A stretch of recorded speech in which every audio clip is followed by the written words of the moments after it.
certainly.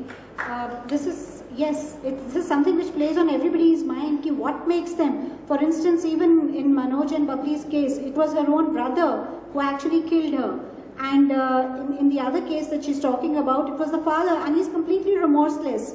But you know, this is an evidence of the kind of social pressure which is born by the family which undergoes this, the social stigma. That if you have a child who has transgressed those social norms, this is the way society will view you. And also, of course, patriarchy kicks in because eventually it is about land and domination and power.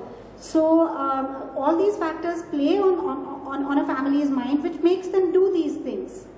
It's not just, you know, of course, the love of like even in their case, I noticed that Babli's entire family was the one who were the killers, the male members.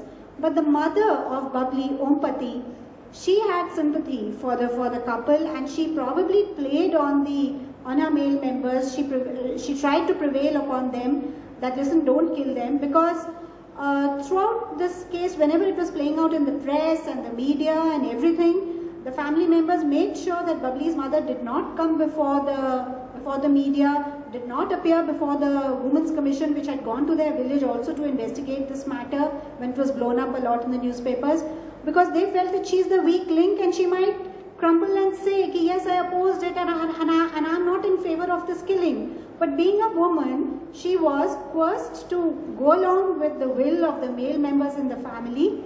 And later on, I would just like to add one more thing which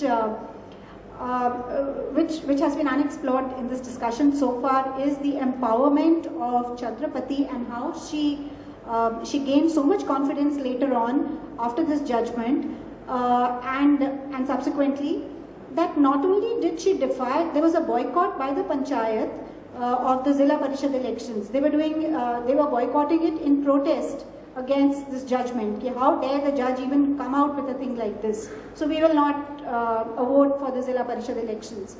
Chandrapati was the only person in her village. She defied the boycott, and all by herself she went and she cast her vote.